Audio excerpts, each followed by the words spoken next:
Hello, everybody, and welcome to Non Sequitur. No, wait, hold on. It's not Non Sequitur News because we aren't doing Non Sequitur News on the weekends anymore in the conventional way. We are now going to take WarCrafters, Technology Today, and Four Wheel Tech and merge it into one nearly 2 hour show, but we're trying to keep it down to an hour and a half. That will be now called Non Sequitur News Weekend Edition because we're only going to do Non Sequitur News Monday through Friday. Reason we're doing that is because after 3 years of doing this, we've seen a kind of a reduction in the amount of news and quality of news that gets posted on the weekends. So instead, we're taking the best of the articles that we've found for WarCrafters, for Technology Today, and for Four Wheel Tech, doing the individual weekend shows like we always do, and then merging them together in post and posting those as Non Sequitur News Weekend Edition. The first episode of that was yesterday, and it's going online today. That said, I am Mayor Watt, and this is WarCrafters, not Non Sequitur News. And along with the Sentient AI as the co-host, we're going to be talking about the following 5 articles. Let's Build a Dungeon, I Am Cat, Among Us VR Event, Charity Event Jingle Jam, and Awesome Games from PC Gaming's Most Wanted. Everything is powered by ohmtown.com. We stream simultaneously to Twitch and to YouTube, so you can go to either one of those chats and interact with us. There's the Patreon, Discord, podcasts. There's 7 podcasts, over 1,600 episodes combined over on YouTube and the podcasts. You got a lot of backstory, world building, and whatever else we talk about. See you on the other side.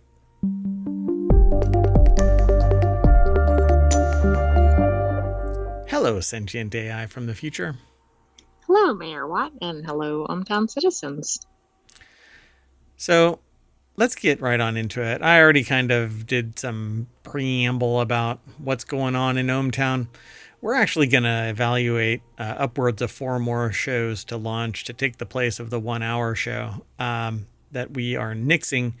That way we can concentrate on sub-areas, subtopics within ohmtown.com, because that's where all of the news is aggregated, and then we kind of filter through it. And sometimes people say, what about this article? And so we'll grab that and bring it into the show. But you have to become a citizen to do that. So go over to ohmtown.com and become a citizen, where you can submit news and then we evaluate it and include it.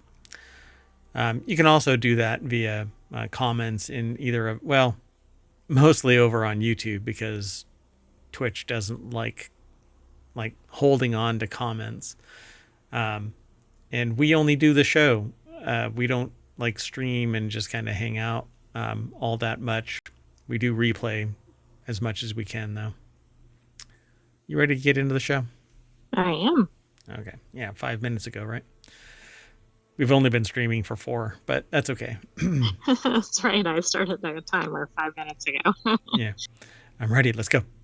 All right. The very first article is over in WarCrafters. It's a good name for a show, right? It is that. Let's Build a Dungeon is an intricate sim where you design the MMO of your dreams, then decide whether to toss it all out the window to keep players and shareholders happy. And apparently we know what happens if you don't. Never mind. So game development is famously really easy. Relaxing, too. No doubt. This is why the folks at Spring Loaded, the studio behind Let's Build a Zoo, have decided between volleyball and margarita sessions that their next game will be about making games. Very meta. Yeah, and it's not really easy and it's not relaxing. So I think they're just trying to be funny. So it's called Let's Build a Dungeon, and a shiny new trailer at the PC Gaming show Most Wanted spotlights, which is really interesting that we have a show called Wanted. Yep, you heard it here first, not there. spotlights its MMO building mechanics and also reveals a sinister campaign of deception against PC Gamer, which I'd be upset for, not me, because this is actually an article from PC Gamer, but the author says, which I'd be upset about if I didn't also frequently tell my editors I'm just finishing up articles. I have, in fact, just started. So the article, and I have a, what do they call it? A wax? It's not a candle. It's a wax melter. Is that what they call them? I think it's a wax warmer.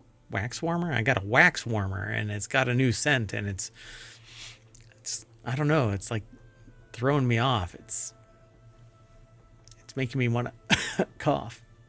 Am I allergic to it? Anyway, tell me in comments. I hope not. Yeah, I don't know. Hey, if you want all of today's articles for WarCrafters, you hit !WC in the chat over on Twitch.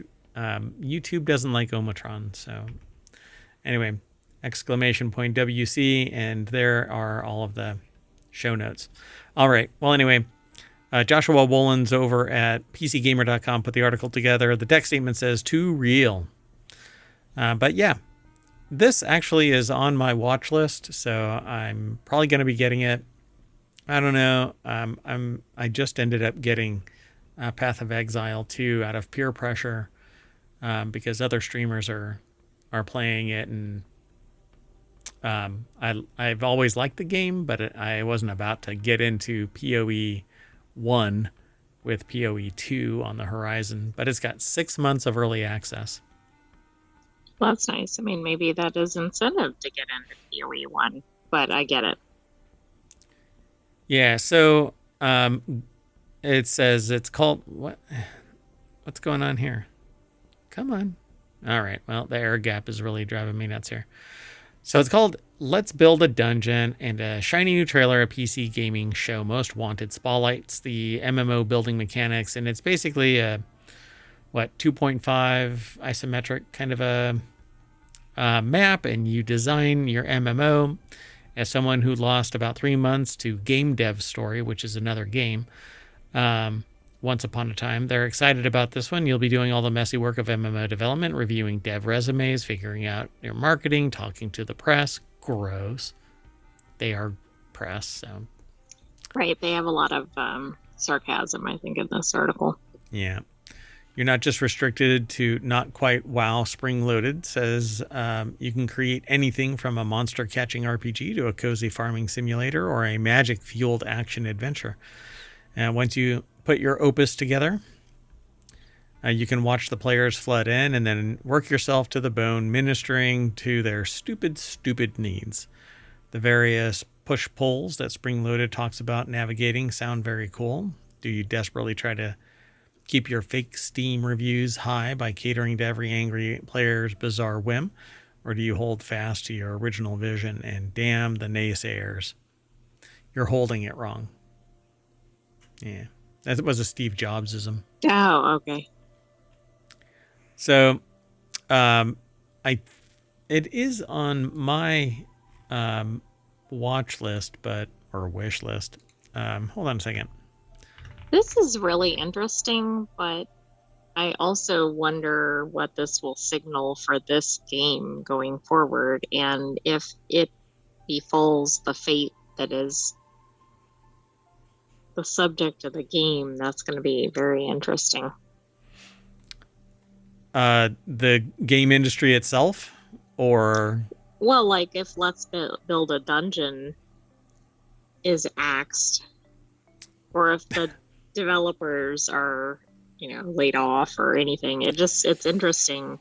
Like this could get real very quickly. Real. Even the deck statement says too real. So you're going to be firing off emails saying, "Hey, we're gonna have a Zoom meeting, but if you're invited to the Zoom meeting, you're keeping your job." As opposed to, so I had one interaction where I showed up, and the person at the front of the room said, "Everybody in here is safe." Yeah. Oh my.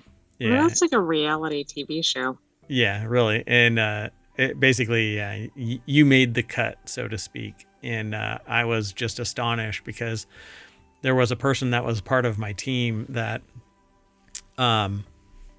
we kept warning, like, man, I'd better shape up. And sure enough, they were not there. They weren't present. So,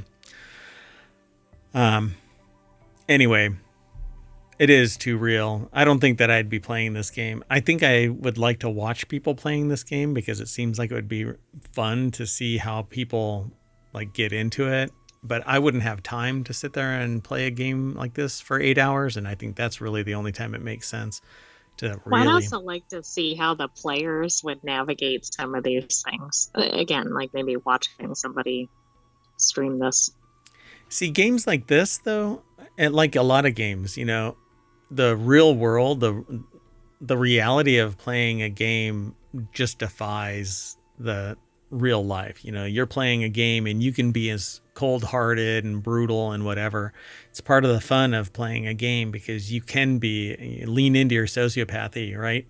But when you have a real live human in front of you, you can't be particularly cold and callous. Well, that's true. Yeah, and it's not like people think the same thing is on the line, right? They don't have millions of dollars at stake when they're making a decision in the game.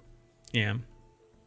But hey, the rumor is to be a CEO, you really do have to lean into your sociopathy. So maybe this is really good training, and it's going to be like Ender's Game, right? So all of the things that you're actually doing, you're actually impacting like Electronic Arts. You're hiring and Okay, firing that people, would and be fascinating and terrifying at the same time. you make a decision in your game to like close down a section of the gaming, and then you hear at PC Gamer that they've fired some like 5 people. Exactly. That would be VR meta. All right, let's keep going. The next article is over in Reality Hacker, which is another one of our shows that is on Saturdays. That's the first show after, well, it used to be after Non Sequitur News, but we only now do Non Sequitur News Weekend Edition as a composition or a compilation of our weekly shows. We'll explain in each of the new show, each of today's episodes of shows, because we made changes to Non Sequitur News this weekend in preparation for next year. And again, if you're coming late to the show, just a reminder, we're not doing Non Sequitur News on the weekend anymore because the quality of news that gets aggregated is kind of weak. And so we want to give more quality compositions to our shows. And Monday through Friday, Non Sequitur News will still be an hour-long show, but Non Sequitur News Weekend Edition will consist of the compilation of the 3 weekly shows on Saturday and the 3 weekly shows on Sunday. So there will be still 2 Non Sequitur News shows on the weekend, but they'll be those, 3 or 6 shows, however you want to call it. Anyway, I feel like I'm ending up in a spiral. But so I am Cat heads. So how many shows are going in that? Sorry. So there's only 3 shows on Saturday and 3 shows on Sunday. AI, I don't know if you're helping. My brain hurts. Definitely am not. If my brain hurts, then people who actually have like critical thinking and not a chronic headache, their heads are now hurting. Anyway, so I Am Cat heads into the yard and garage on Quest and Steam. Feline role players, furries. Anyway, have more places to create mischief in I Am Cat with the addition of a garage, garden, street, and more to explore in VR on Quest and Steam. Creators of I Am Cat revealed a look at the new areas and interactions in the game during the Upload VR showcase. Available. Does this allow you to knock things over inside the game? Yeah, and maintain eye contact. They just look right at you. Push. Like this. Oh, hold on. I gotta make more. No, I won't do that. If I slide something off over here, glass will break. If I slide something over here, it'll end up in the trash can. Anyway. Plus, you might get a real life demo of what I Am Cat looks like unintentionally. Yeah. You never know what's going to end up walking around back there. So, let's go on over to the source. Upload VR's the source. Ian Hamilton and Don Hopper put the article together. I'm really into VR gaming. I've got a bunch of games that I want to stream, but I just never have time. But it's what I'm really more into than other games. Other than I like really base building crafting games. And if I could get a base building crafting game in VR, I would probably wet myself. There is a Cube VR game that's kind of like Minecraft in VR, but it's kind of, there's nothing there. So Right, it's so you need like that as a crossover or something in VR. Yeah, I need Minecraft and the massive world building of like League of Legends type of massive infrastructure, or World of Warcraft and Minecraft, or I don't know. Or like No Man's Sky plus Minecraft or something. Yeah, and even No Man's Sky is kind of aimless, really, except for its little segments of story and the one main story. I want MMO, I want massive world building, and I want a lot of questing and exploration and stuff like that, and then building. So then you need to mix in like a WoW or something in there. Yeah, for sure. So I Am Cat. It's a VR game. It says, in the full release of I Am Cat, your furry clawed paws can pounce around in new environments, including a cluttered garage, a bustling butcher location, a sprawling big outside garden, and lively streets. Each new location comes with its own quests to complete, unlocking even more areas and deepening the game's narrative. And along the way, you'll encounter a diverse cast, including the butcher, the mischievous dog, a resourceful mechanic, and a wise grandpa, each adding unique interactions and quests. Meow. So this is you. Okay, so it's a cute cat for those in the podcast, but it is orange, so watch out. And it's got one orange brain cell. I guess you can swap into being some other cat, but there's a microtransaction cost. Looks like it says it's $3.99 or something like that. So in addition to smooth turning would be very welcome, as there is a lot of movement in the game. So for those who prefer comfort, a swivel chair is highly recommended. This also allows players to pivot and turn without further wearing themselves out as they explore their new surroundings. But I want room scale I Am Cat. So what I want is to have to crawl around on your hands and knees. Well, this might be a good game to play at one of those VR locations, right? Where they have the space to massive maneuver. Room scale. Yeah, that would be funny. The game so far is in early access at a very high score of 4.9 from 52,000. I'm rounding up a lot, by the way. 52,000 ratings and nearly 10,000 reviews on the Metastore. We'll be curious. That is a lot of ratings. Are you telling me that 51,261 people rated this game?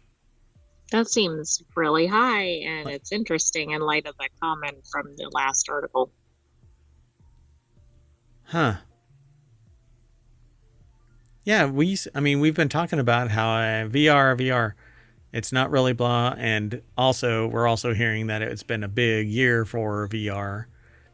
It says we'll be curious how it's received by Steam's audience as developers explore a hand-tracked version on Apple Vision Pro as well. Hand-tracked. Interesting. Like, is Apple Vision Pro where your I Am Cat audience is? Maybe. Yeah, well, this is all meta. So 4.9 stars from 51,261 ratings and nearly 10,000, I'm rounding up again, 9,600 reviews on the Metastore. Are you really telling me that nearly 52,000 people acquired this game and wrote a rating about, or checked a rating? That's why I referenced the last article, so I don't know. It seems like a lot. All right. Well, anyway, there's more. You can actually watch the game. There's a video over there, a little animated GIF. And then at the very bottom, sorry for scrolling back and forth, but at the very bottom is Upload VR Showcase link, winter 2024, and you can watch their video. I haven't watched Upload VR Showcase yet, but I will. It's one of the things where I normally watch the video and I stream afterward my reaction with it, regarding the games and the stuff that we do here in ohmTown. So, and I'm like a chronic game starter and very, very deeply entrenched in the $19 billion worth of games that Steam has sold, but nobody's ever played.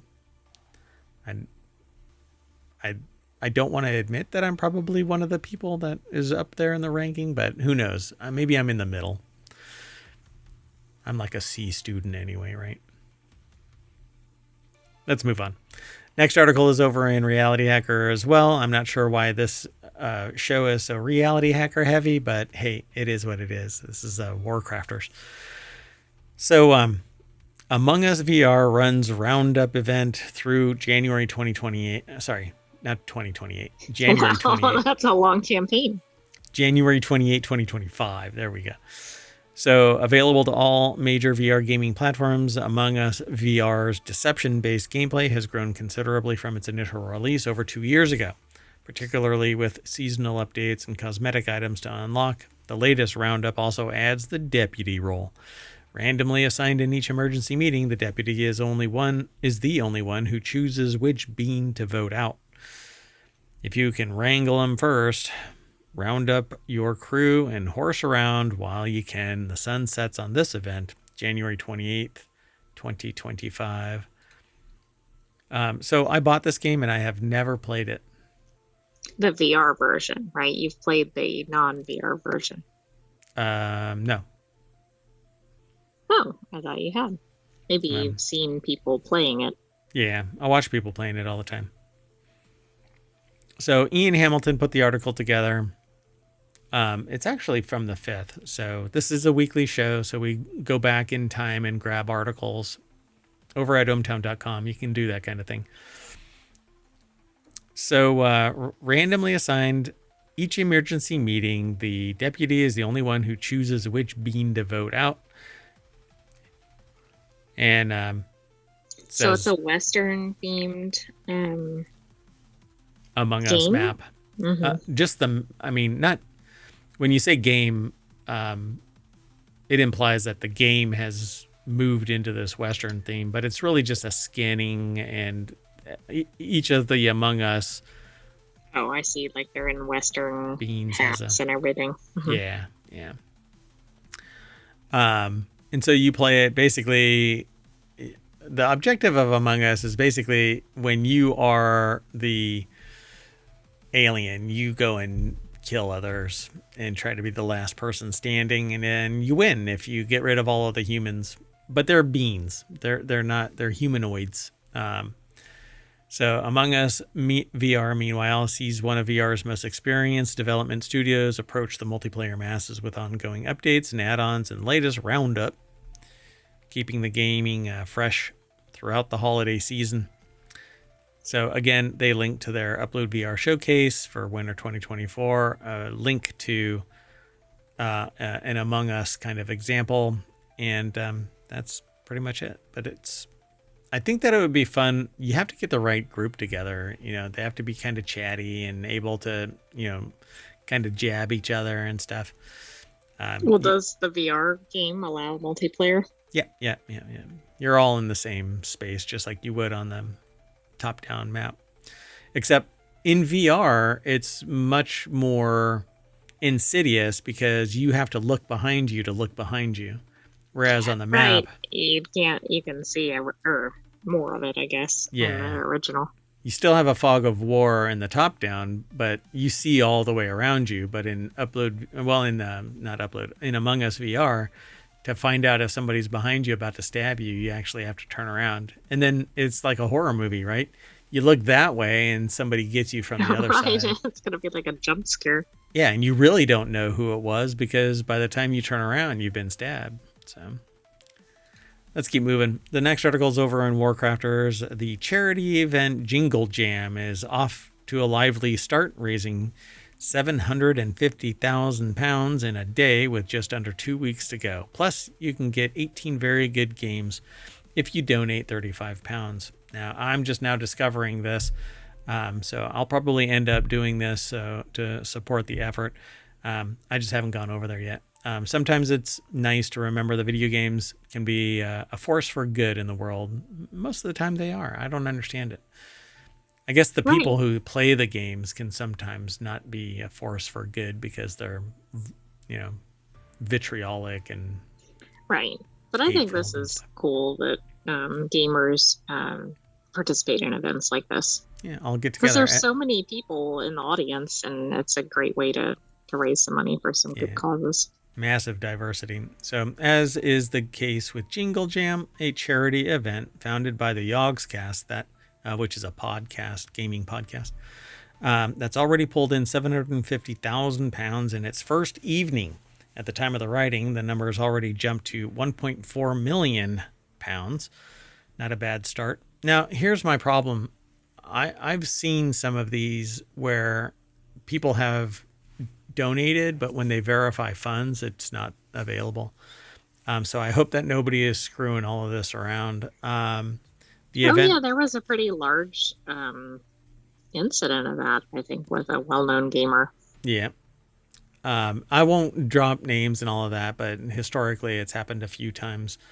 The event sees around 1,000 creators and streamers joining forces to raise cash for 8 charities. The full list can be seen via a link over at PC Gamer. The event sees these 1,000 people, creators and streamers, working for these 8 charities. Now, what I found interesting is if you are an affiliate or partner over on Twitch, you too can actually connect immediately to a charity. They actually provide you a list, and any donation through the charity links, Twitch doesn't take a single cent of it, apparently. Okay, that's really cool. And there's quite a few. I can't go there while I'm streaming. Well, maybe I can. Hold on a second. We're doing it live. Yeah, we do a lot of things live. Let's see. We need that as a So, button, by the way.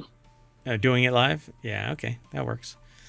So, American Heart Association, St. Jude Hospital, Latinx and Gaming, the Trevor Project, and more, apparently. I don't have them all. They're in categories and stuff, but So those are available for Twitch affiliates to link up with, but they're not specifically tied to Jingle Jam, correct? correct. Yeah.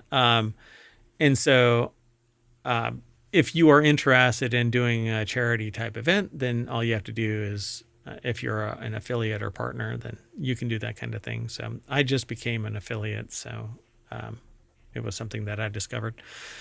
So Harvey Randall over at PCGamer.com put this article together, and they have a big list of what do they call them? Well, it says 1,000 creators and streamers, and then 8 charities, the full list of which you can see by following the link via fundraising events. Participants include Tommy Innit, Talia Mar, Smosh, the Spiffing Brit. The whole gang's here and ready to do a blooming good job. But for $35, you get a collection of games. Well, 35 pounds, I think. 35 pounds. Sorry, it's like $40. But it says you've got to hop to it. The bundle only gets given out to the first 100,000 donors. And at the time of the writing, the charity's tracker states that there have already been 30,000 plus bundles handed out. I don't know if that actually equates to the 1.4 million value versus the 750,000 value. So I don't know. Yeah, in the time since they started writing the article, the author says that the live tracker already added 9,000 pounds to the pot, close to over 150,000 pounds for every charity taking part in the total. So, and then they say, let's keep to it. So I don't know where it actually ended up, but there you go, folks. Go and check it out. And then our last article for today, I don't know if the AI is going over to that to see what the track is.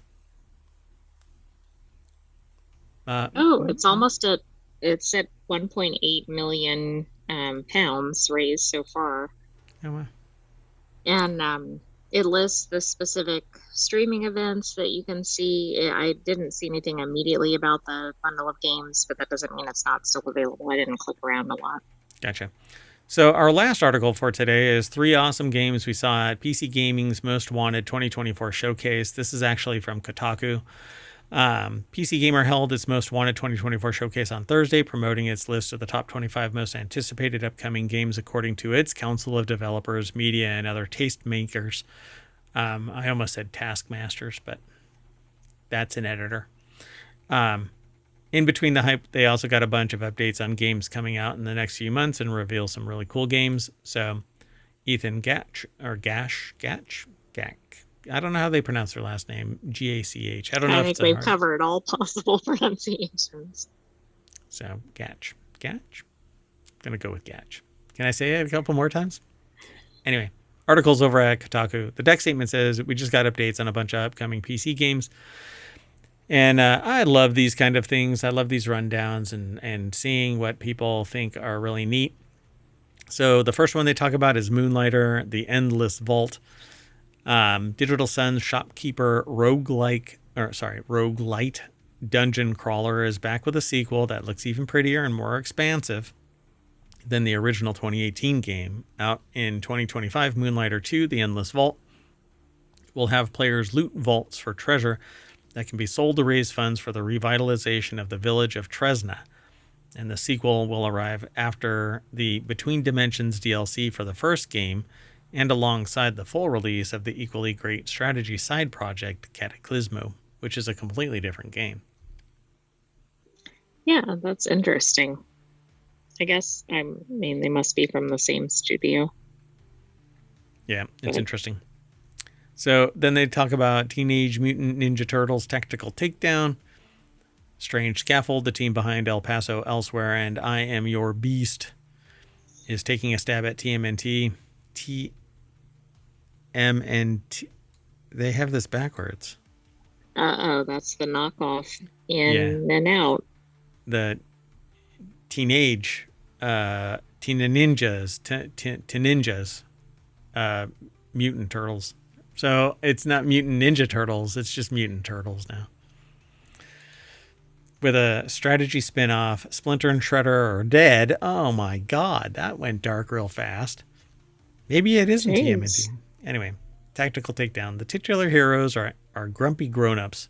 Sounds like a bummer, except for the interesting turn-based take on a beat-em-up, 20 levels that mutate in real time. Then there's prologue. So that's interesting. We were just talking about the aging up and the continuity report yesterday. Yeah, I don't understand aging up because it ages you out of the nostalgia and it isn't attractive to a new group. So why do it? Yeah, I really don't understand it. I think there are plenty of storylines if you have in certain genres, and just leave it alone. This is no different. Yeah. So they talk about prologue there, but I don't know what else. What? Is this all that they have there? No, they also have a small listing here where you can then link to those. Yeah. Among the fresh release dates, they got were the following: The Thing Remastered, which is literally the original game, but updated with tech in its technology. It isn't a new game. It's The Thing Remastered. So it's like a game from 2008 that's been uplifted. Orcs Must Die Death Trap, which is just like, it's, how do you describe it? It's like a continuation of Orcs Must Die. Is there one that exists before it? Yeah, and it's kind of like a first-person view of a, what is it, where they follow a, tower. It's a turret defense game. There we go. So it's basically like a turret defense game. You set down traps and then you run around and you act like the turret shooting the orcs that are trying to eliminate you. Citizen Sleeper, Eternal Strands, Mainframes, and Revenge of the Savage Planet. You'll have to go and follow the links. But did they really? Yeah, it was only 3.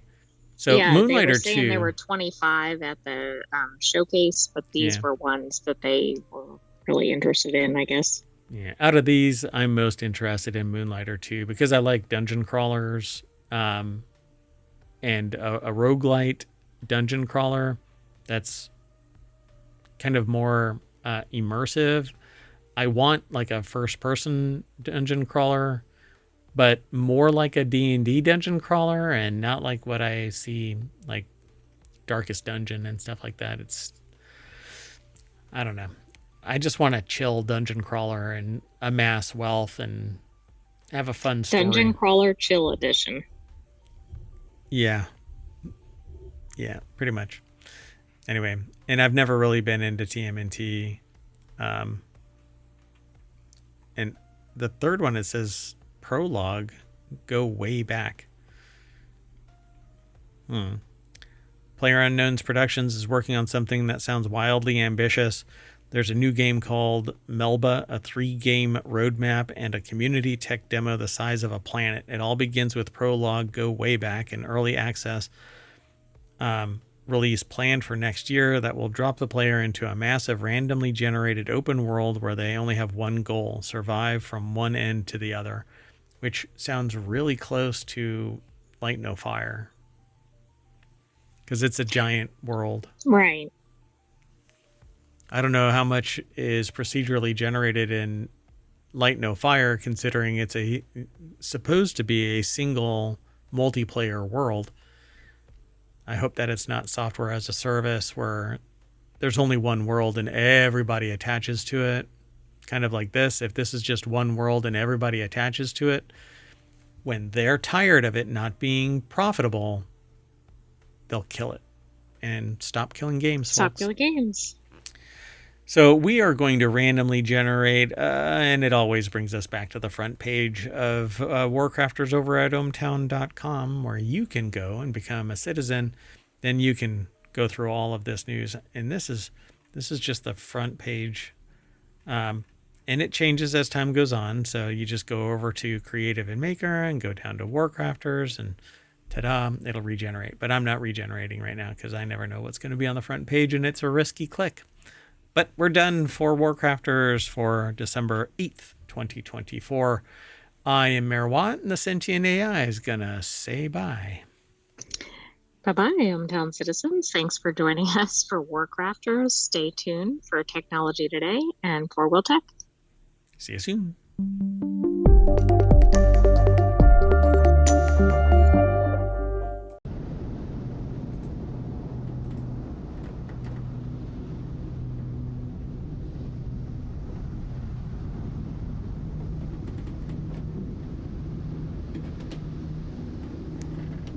Ahoy, mateys. And welcome to Technology Today for December 8th, 2024. I'd say the season and the episode number, but we're going by the year and the date now. So it's just,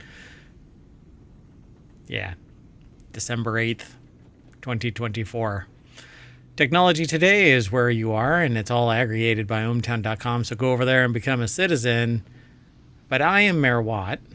And along with the sentient AI from the future, we're going to be talking about quantum mystery solved? I don't know. How about 5,000 robotic eyes or fish embryos pick their birthday? And an artificial eclipse. And then finally, we're going to talk about stretchy trains. Little update right out of the gate, though. There is no more Non Sequitur news on the weekends as an individual show.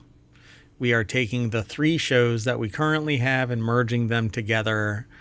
So on Saturday, there are 3 shows that are merging together. And on Sunday, there are 3 shows that are merging together. And that will be Non Sequitur News Weekend Edition. Because after 3 years of doing the show, we've basically seen that there is a quality and quantity shortage. And the news reporting waits until Monday through Friday.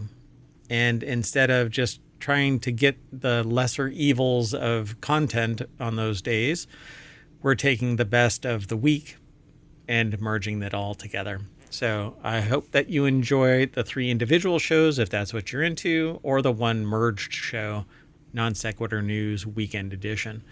And furthermore, we're evaluating additional shows to see, or additional channels to see if we want to generate a whole show or two per day on Saturday and Sunday. But we'll see.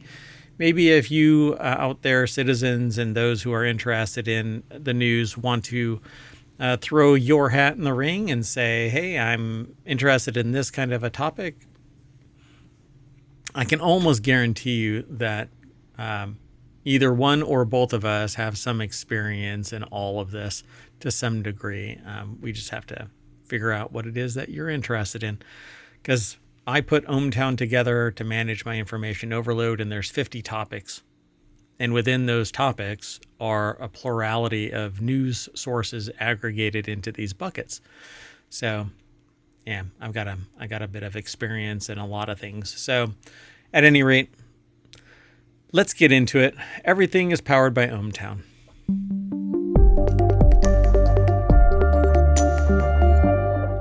I don't know. Did that come across as kind of low energy? I don't know. Should I go, woohoo, yeah, mother... sorry, different show. This is Technology Today. So, hello, sentient AI from the future. Hello, Mayor Watt, and hello, ohmTown citizens. Pick up that can. I haven't said that in a long time. The booming voice from on high that's always watching. Always watching. In particular, you, Mayor Watt. Yeah, kind of voyeuristic AI there. Are you the digital version of somebody squinty eyeing me? Yes. Oh, wow. At least you know. All right, let's get into the show. So I took a bite out of a bagel, and now I'm just craving the hell out of that bagel. So in the meantime, I got to keep myself busy. Otherwise, I look over and I go, bagel. So if you want today's show notes for Technology Today and you're in the Twitch channel, you can hit !TT. But if you're watching this via YouTube, it's already in the show description. So you can click on the links right then and there. So the first article we're talking about is scientists solve a 40-year quantum mystery that could change electronics forever. I mean, this could be a really big deal. So, like I was once asked by a police officer, what does your license plate mean to you? Quantum chaos maybe means something to different people, but quantum chaos, previously theoretical, has been observed experimentally, which is a spectacular observation. Validating a 40-year-old theory about electrons forming patterns in confined spaces. I'm not quite sure why they wouldn't, but anyway, maybe it's because confining them means, wouldn't they interact with the thing that's confining them? But how are they confined? They might, and then depending on what forces are acting on them. If they have chaos, then maybe the pattern never repeats. Right. But like the slit experiment with photons, then you know that they actually create banding, but this quantum chaos is predicting that electrons form patterns when they're confined. So if you've ever taken a ball and thrown it inside a box or something like that, eventually it'll just keep on going around in a particular pattern. And that's because the angle of deflection is going to be the same until energy or the angles don't change, right? Eventually it becomes a pattern. So that's kind of what I expected from this. When I saw this headline, I'm like, really, this is really, really fascinating, because electromagnetically, you could confine the atoms to a pattern if you can figure out the forces necessary.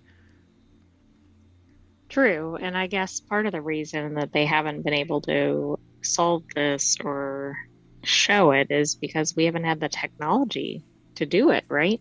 Yeah, exactly. And that's my theory with a lot of things. We don't know about certain things certain areas of the electromagnetic spectrum, and we don't know certain things about sound because we haven't gotten to that point where we can actually detect this, because it's so fundamental that the detectors themselves aren't able to even detect it because the forces interact with the detectors. Right, exactly. It's like when you're in an experiment, the observer is impacting the Yeah. observed. Yeah. If they're known. Yep. Yep. That's why you do studies where the subjects are blind of the observation. So, using advanced imaging techniques on graphene, researchers confirmed quantum scars where electrons follow unique closed orbits. These findings could revolutionize electronics by enabling efficient, low-power transistors and paving the way for novel quantum control methods. So, just imagine. So, you might recall me saying probably 20 years ago that we really don't know what the hell we're doing with nuclear energy. Right. It's highly inefficient because all you're doing is superheating a liquid, and that's turning a turbine. You're using stuff that has a destructive force, unforeseen until the nuclear bomb went off, to heat water to turn a steam engine. Okay. Right. What more could you do with it, right?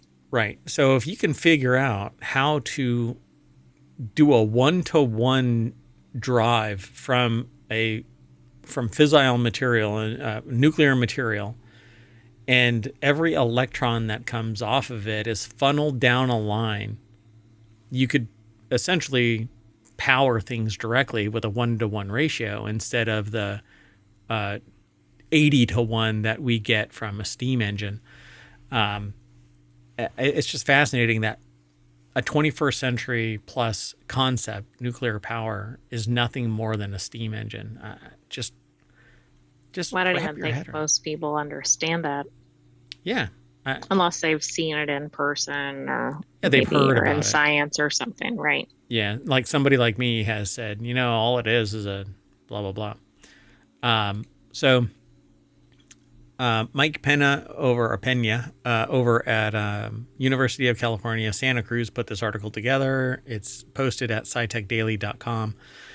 And there's a lot of SciTube is what it's called, science YouTube, or EduTube, talks about stuff, but I don't want to necessarily go through a 30-minute video to get an answer for something. And so I'm really interested in what y'all out there might think of this. So do you think what you want are answers, or do you want a hour-long episode that's describing in great detail the answer, or do you just want the answer, right? I mean, Well, I almost threw that out there, but I wasn't sure you were ready to put it out on the show. So, well, exactly. From experience you're from the future, so historically that I have said this multiple times. The moment that I come up with something, there's somebody parallel to me that's already, like, they're doing it too, and they got some free time, so they're running around doing it. But all I want are the damn answers. I don't want a diatribe, right? So I enjoy the diatribe when I have time, but I want to be able to just, and what's going to usurp anybody's desire to put that content out? AI. Oh, right. I mean, yeah, that's true. Yeah. Because a video is going to get scanned, turned into text, and then blasted out to everybody who asked the question because the AI is grabbing it all up. But that knowledge already exists. So AI is getting it from somewhere, and you'll never be able to prove that they got it from you because they'll scrub any keywords. Unless they use the direct script or something. Yeah, which doesn't happen because it synthesizes everything into... and just makes stuff up. And then hallucinates. But hey, so do I. 62.65% of all stats are made up on the spot. So, where can patterns emerge from chaos? This question has been answered in the incredibly tiny quantum realm by the international research team co-led by UC Santa Cruz physicist, is it Hiro? Jairo Velasco. I'm gonna go with yes. Yes, George. Junior, by the way. It's not senior, junior. Senior doesn't know shit, but Junior nailed this. Yeah, I'm guessing senior like is a Physicist as world-renowned well. physicist or something, but who knows? Yeah, auteur, brilliant musically, can write prose. The witch makes angels weep, and their son, a freaking physicist. Anyway, I am assuming son. Sorry, I shouldn't say that. Their child, physicist. I don't know. So in a study published in November 27th in Nature, the researchers confirmed a 40-year-old theory suggesting that electrons confined within quantum spaces follow predictable paths rather than creating a random jumble of trajectories. I think it's amazing. And it follows. Did you find out who the person's dad is? I'm gonna assume it's not the person's dad. Shall I elaborate? Sure. We cannot confirm or deny just yet. So there is somebody of the same name who went by the moniker Popeye, who was known to be a hitman. Okay, that's not it. No. I know. I just went, oh, okay. No. I don't think it's the same individual. They actually have another name in front of that, but it matched the spelling exactly. And I went, okay. Oh, shit. No, I don't think that's it. We'll back away from that one, like, real quick. That person... I do apologize, though, to this physicist because they may have problems trying to get on airplanes and other things if they share a name with somebody. Yeah, welcome to the watch list. You're among my company, so that's okay. Anyway, electrons are unique because they exhibit both particle and wave-like properties. Unlike a ball rolling predictably, their behavior is often counterintuitive under specific conditions. The wave-like nature of electrons can cause interference, concentrating their movement into distinct patterns. And it's actually called interference patterns, and it looks like that. But this is saying that they additionally say that physicists refer to those common paths as unique closed orbits. So achieving this in Velasco's lab required an intricate combination of advanced imaging techniques and precise control over electron behavior with graphene, a material widely used in research because its unique properties and two-dimensional structure make it ideal for observing quantum effects. So in their experiment, Velasco's team utilized the finely tipped probe of a scanning tunneling microscope to first create a trap for electrons and then hover close to the graphene surface to detect electron movements without physically disturbing them. But I didn't think that was possible. If you quantum mechanically assess the position or any quantification of its embodiment, you change the nature of that quantum element, whatever it might be.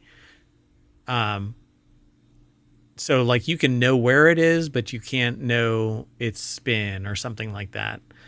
I thought that was part of the physics of the quantum mechanics, quantum area of physics.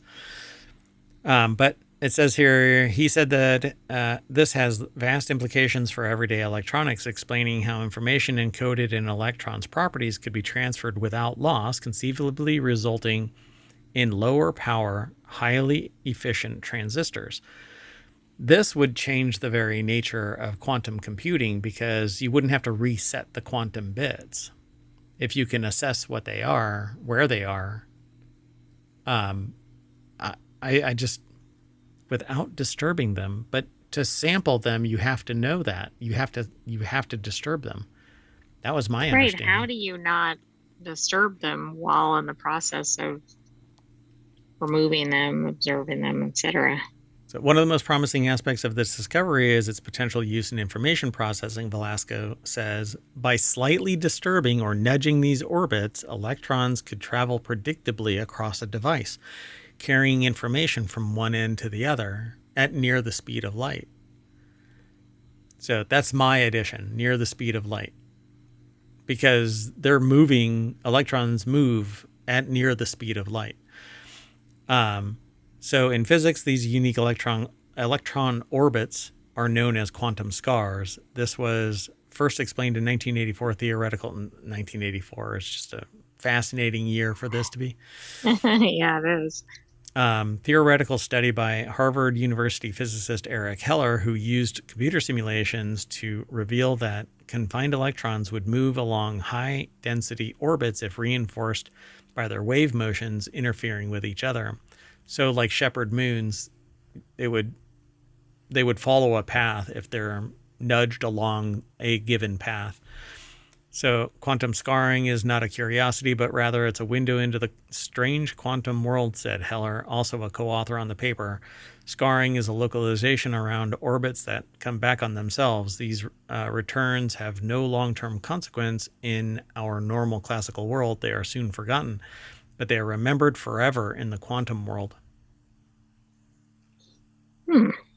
Hey, I want to correct something from earlier. So the person that seemed to share the name, I had a typo in their name, so that has no connection to them. However, this person and their parent may be on world known tennis circuit. So Wow. or a governor of a particular but state. that's more of a better affinity if there's any connection, which there probably isn't. You like start other rumors like they could be the governor of Texas. You've never seen the two together. Or senator, not governor, senator of Texas. Anyway, so for future studies, they plan to build on their visualization of quantum scars to develop methods to harness and manipulate scar states. The harnessing of chaotic quantum phenomena could enable novel methods for selective and flexible delivery of electrons at the nanoscale, thus innovating new modes of quantum control. So this is pretty interesting. They say in this experiment, the team created a stadium billiard on atom-thin graphene that measured roughly 400 nanometers in length. Then, with the scanning tunneling microscope, they were able to observe quantum chaos in action, finally seeing with their own eyes the pattern of electron orbits within the stadium billiard they created in Velasco's lab. I mean, how exciting is this if you're a physicist in particular? This took decades to prove. Yeah. And the evolution of technology to make it possible. So, yeah, I love this. But see, I would never have the tenacity to sit there and do this focused job. You know, what else did this person do or give up the opportunity cost, right? But they have a different perception of what's important. Absolutely. Well, then we need people like this so they can, I mean, this one experiment could revolutionize electronics going forward. Right. Technology moving forward. Yep, you're right. So just to put the icing on the cake of just how big brain this is, this is the title of the journal entry. Direct visualization of relativistic quantum scars in graphene quantum dots. Right. Most of those words are probably ones that the average person doesn't use every day. I got out of bed this morning. All right, so let's move on. The next article is over in Technology Today as well. How 5,000 robotic eyes are transforming our view of the universe. Because I sunk a lot of time in that first article, we'll jump straight on over to SciTech Daily, where University College London put this article together. How 5,000 robotic eyes are transforming our view of the universe. So using its first year of data, the Dark Energy Spectroscopic Instrument, or DESI, located on a mountaintop in Arizona, has mapped the growth of cosmic structures across most of the universe's history. This analysis provides the most precise test yet of how gravity operates on the largest scales. So it did all of this in 1 year. 5,000 eyes looking out to the sky, mapping 6 million galaxies spanning 11 billion years, we just went from the ultra small quantum mystery to the universe scale observation. And both Wow. mapped out from one end to the other. And both are going to be game changing in their fields. So DESI is a global collaboration of over 900 researchers from more than 70 institutions managed by the U.S. Department of Energy's Lawrence Berkeley National Laboratory. I'm so cynical about this stuff. I'm like, well, I guess this is done because the budget's going to get freaking cut, right? If it isn't SpaceX, then it's going to get shit on. So DESI contains 5,000 fiber optic eyes, each of which can collect light from a galaxy in just 20 minutes. Professors Peter Dole and David Brooks at UCL Physics and Astronomy helped design, assemble, and build the DESI's optical corrector. 6 lenses, the largest 1.1 meters across, that focus light onto the eyes. The optical corrector construction was supported by STFC, which shut the front door, or corrector. No, that's not what STFC stands for. In fact, I don't know what it actually stands for. Anyway.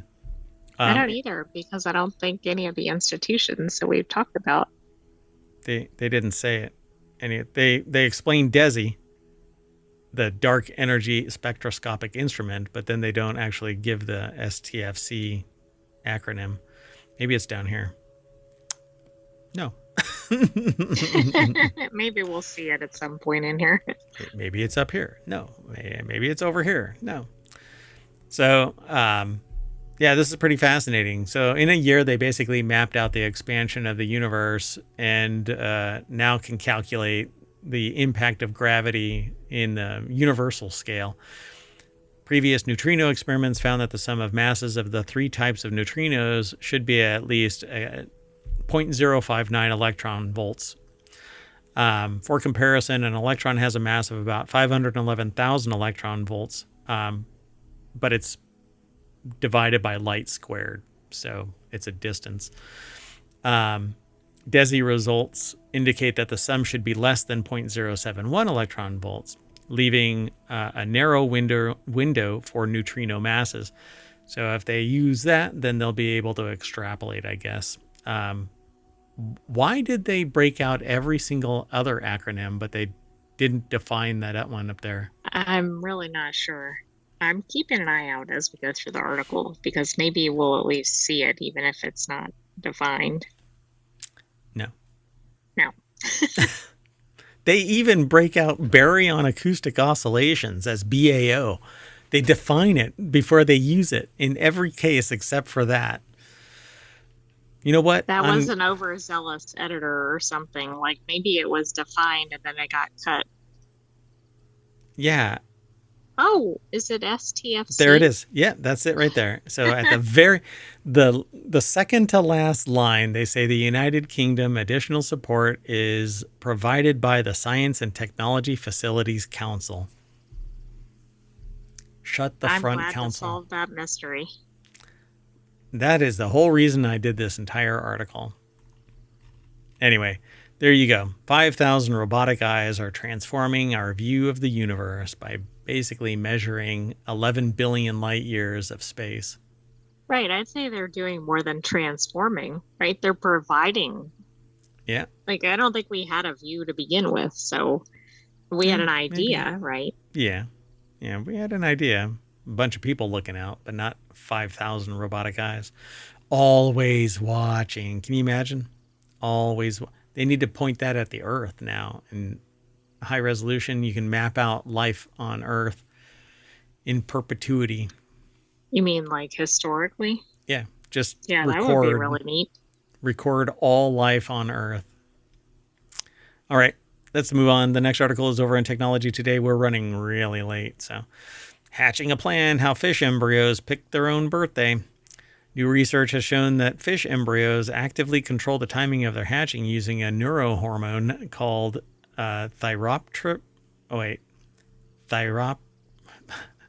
thyrotropin. Damn it. Releasing hormone, or TRH. This hormone triggers the release of enzymes that break down the egg wall, allowing the embryo to hatch at the right moment. The discovery reveals a previously unknown neural mechanism and regulates this crucial process of hatching. So the Hebrew University of Jerusalem put this article together. It's published over at SciTech Daily.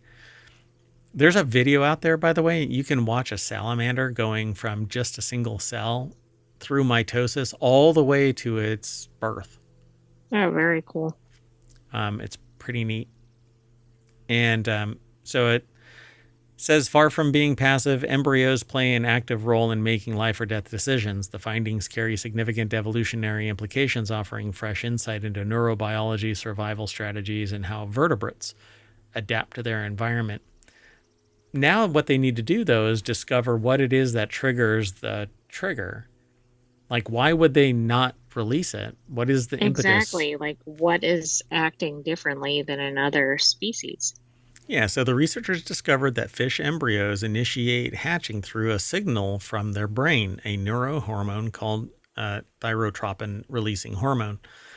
TRH travels the bloodstream to a specialized gland, triggering the release of enzymes that dissolve the egg wall, allowing the embryo to break free.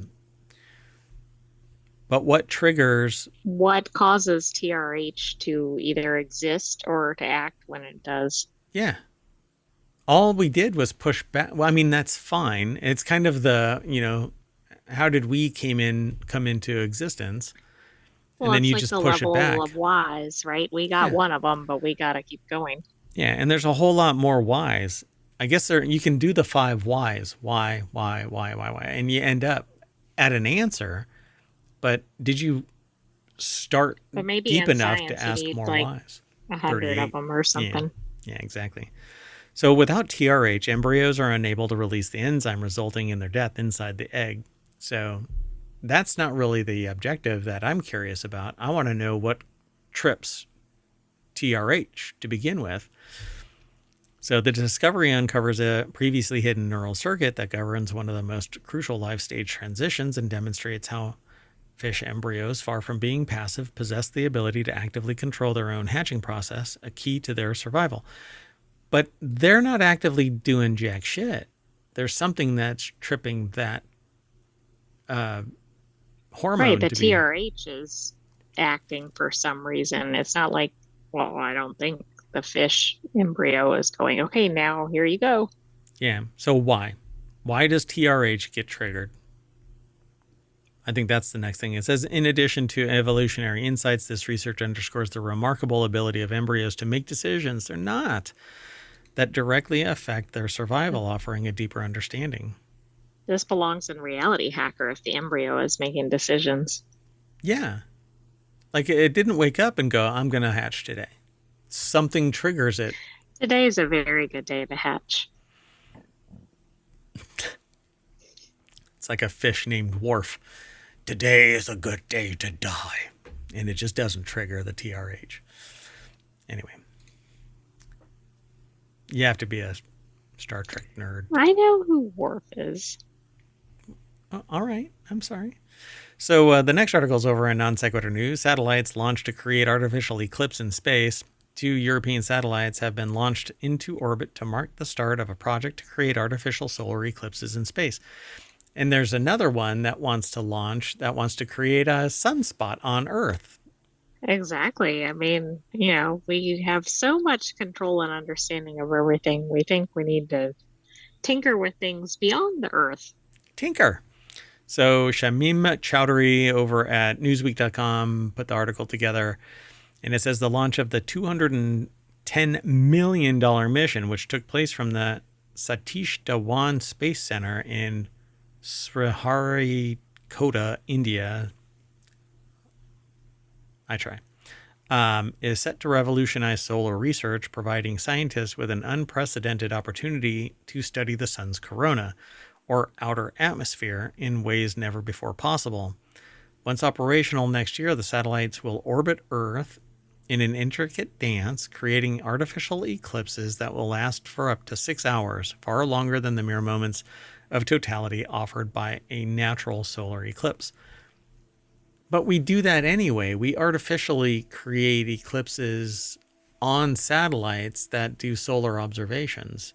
It puts a little disk on top of the Oh, okay. I observer. didn't know we were already doing that. Huh. So the extended duration, but I guess watching through the no.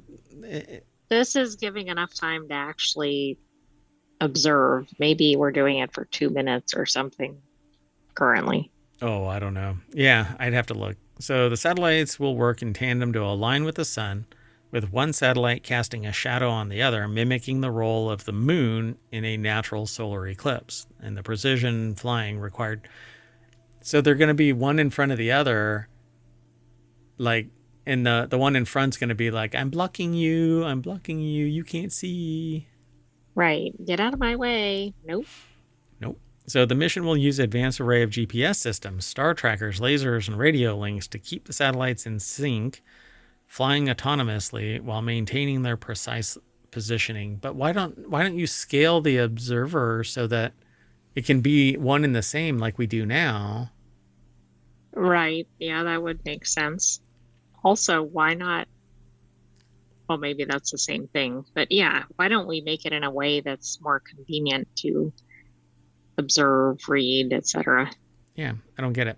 So for scientists, the main goal of the mission is to block out the sun's blinding glare in order to observe the corona, a faint crown-like halo of plasma that surrounds the sun. By observing the sun's corona with a clearer view, scientists hope to answer key questions about the mysterious phenomenon. It's not mysterious.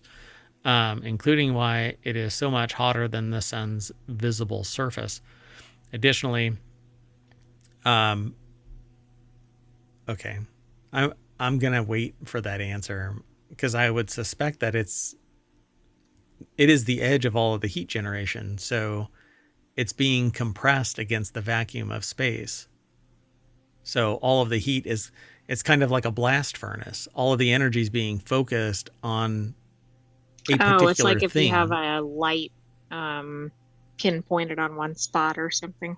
Yeah, except all of that light is coming from the ball of fire inside the sphere. I don't know.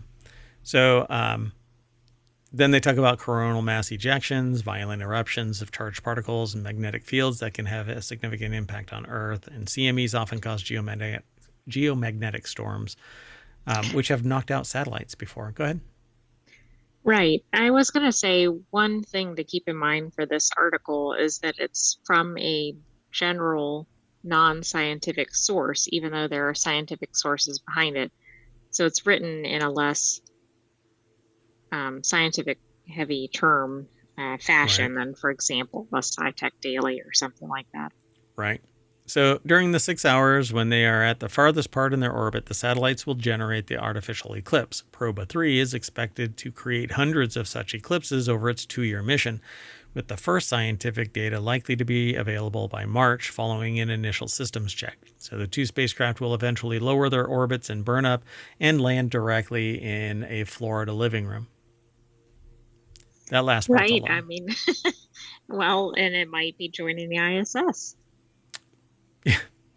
That's what they need to deorbit this thing into the ISS because they can't deorbit the I mean, at ISS. least they could combine everything. That's really what needs to happen.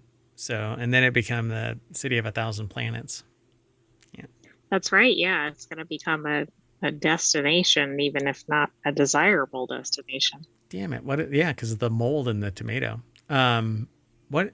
I keep forgetting it. Laureline and the. It's not Laureline.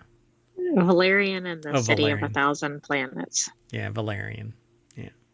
You know, and in that movie, the protagonist is plural. There's actually 2. And so Valerian doesn't really like they alone are not the reason why you watch. It should have just been called The City of 1,000 Planets. I mean, it sounds good, but it doesn't really capture what the key is, I don't think. Get out. So the next and last article for today is over in 4-wheel tech. These stretchy trains can run on different tracks by widening their wheelbase. I do the same thing. Never mind. American trains are pretty simple beings, really. They carry people from A to B. This is from Jalopnik, by the way, so prepare thyself for some snark. In rudimentary comfort with very few bells and whistles. This isn't the case with rail travel overseas, though, and trains in Switzerland even come with the ability to run on different width tracks thanks to some clever wheels. I didn't know any trains were capable of doing this. Why don't they make all trains like this? Or why don't they standardize the tracks? They do standardize the tracks and money. So look at that. Thick. Thin. Thick. So trains in Switzerland run on 3 and 5 foot wide tracks. So trains come with wheels that can stretch to cover both gauges. It's pretty damn neat. It's really odd. I'm surprised we haven't seen that in a movie. Ours would freak the hell out and derail. They can't even stay on there. They're allergic to their own tracks. They can't deal with one set of tracks. They're not like us. Let's get rid of them. So Owen Bellwood over at jalopnik.com put this article together. And it says the trains in question operate across 2 lines in Switzerland. One that runs on a track that's about 4 feet, 8 inches wide. And the other is 3 foot, 4 inches. In the past, it would have been tricky to pass between those 2 lines, as you'd either have to swap onto a different train or wheels would have to be swapped out. So the trailer underneath it would have to be moved. But can you imagine you're riding along and then you hit the other track and then whomever is in charge of this completely misses it? It's like, why is this so bumpy? Yes, that's because we just went through a Sunday school.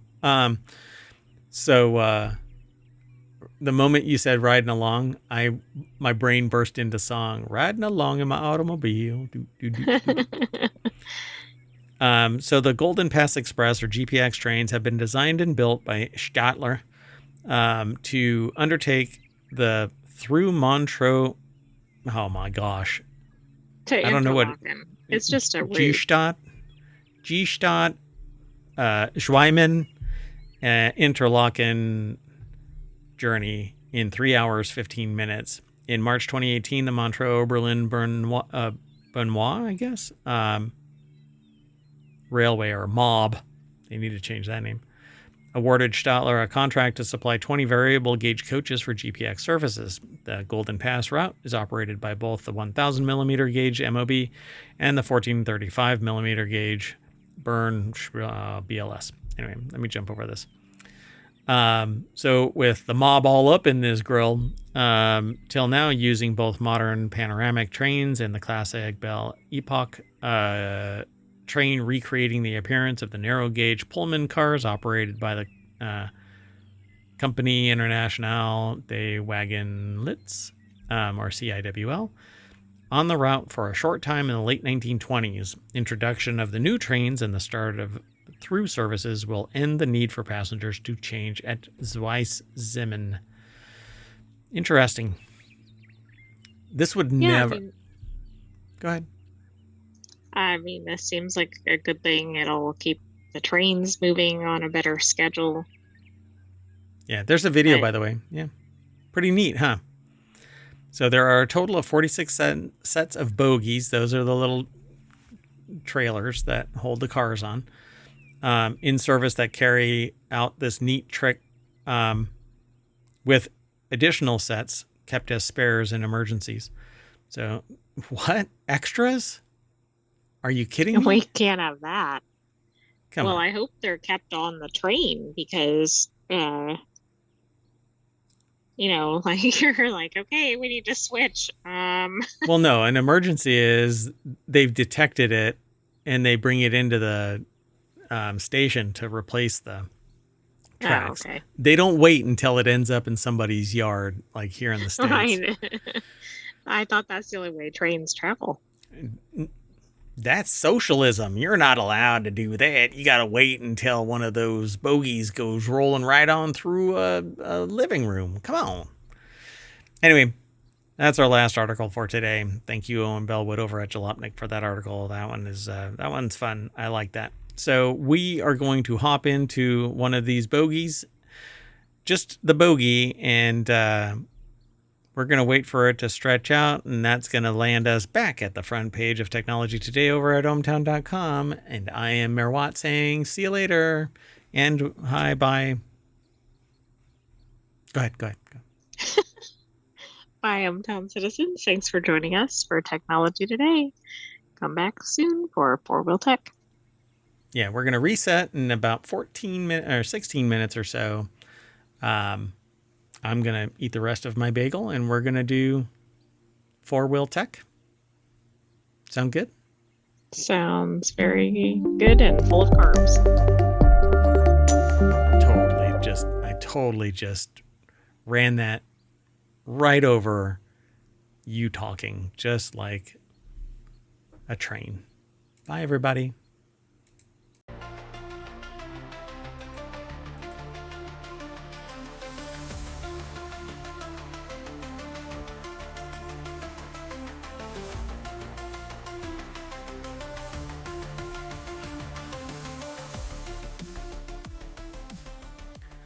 Hello, everybody, and welcome to Four Wheel Tech for December 8th, 2024. I am Mayor Watt, and along with the sentient AI from the future, we're going to be talking about, well, it's a cockpit of sorts.